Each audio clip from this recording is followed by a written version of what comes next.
Chief People Officers, where do your leaders locate their value? I tend to think of our value as being located in two distinct places. Now, the first is our inherent value. That is something that is universal, it's infinite, it's within all of us. And that doesn't mean that everybody has a strong sense of that, a strong sense of where that value is located within them. But it is something that's inherent and it's universal. And I like to illustrate that as being a sense of the greater reality of who we each are. That's something that's entirely positive in nature, and it really is infinite in its nature as well. And like I say, that doesn't mean that we necessarily have a strong sense of it, but it does exist and it resides internally. We also have another location of value, which is our acquired value. And those are the skills, the experiences, the knowledge that we develop over time, so that we acquire. And we could illustrate that as kind of sitting on top of that inherent value. And it's a nice way to illustrate it because the inherent value is intrinsic, it's within, and then the acquired value is extrinsic. And you could also think of this in terms of how we validate ourselves. We have an intrinsic validation mechanism where we look for validation within, or it's located within. And then we have an external, an extrinsic validation seeking mechanism where we look to validate it externally by those things that we can do, that we have, that we've acquired. And what I observe in leaders and in humans generally is that we may have a tendency to index, over-index, and under-index in relation to the acquired value. Now, how can you under-index in relation to your acquired value?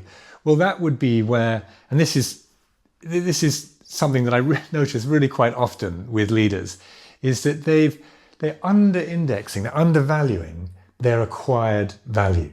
So that will often sound like when I'm working with someone and we've identified somewhere where they've got a real strength, where they might reflect back something like, well, doesn't everybody do that? Or doesn't everybody know that? Or is that really a thing?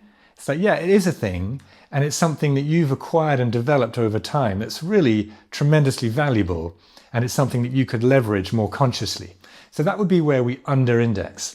And it never ceases to amaze me in a way how good we are at under-indexing on those skills and knowledge and experience that we've developed over time.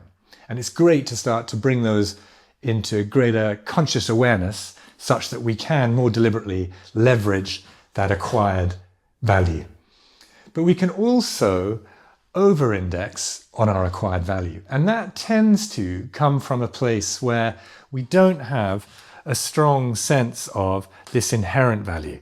And so we tend to relate to this acquired value as being what it's all about. Like, this is the only thing that matters. And that is equally inaccurate, if you like. And that can also lead to kind of limiting behaviors. I would call them limiting behaviors as a leader.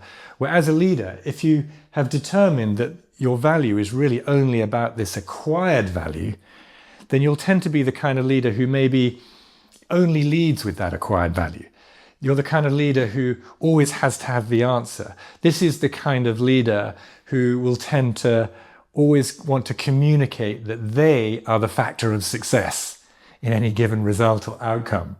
Whereas the leader who has a strong sense of their inherent value, they have this very securely located within them, that they have strong and securely located intrinsic reference for their own validation. They're the kind of leader who's probably very comfortable being quiet in the room. They're probably very comfortable communicating that success has been the result of others and their teams, etc. They're very good at giving other people credit, as an example. There are lots of layers to how this manifests. It's also true that the leader who has a secure sense of their inherent value will be very capable of speaking up, being powerful, having their voice, their opinion, their point of view heard as well. So it's not that they're necessarily quiet, it's just that it's easy for them to move between those things as required, and then to leverage their acquired value when useful, when purposeful. And that's very different from the leader who maybe has a less secure sense of this inherent value, and so they're always leading from that acquired value. And my point of view is that as human beings and as leaders, we'll have both of these things going on, but it gets to be interesting and useful to start to explore where you tend to default to locating your value, in order that you can therefore then become more effective and indeed more powerful as a leader.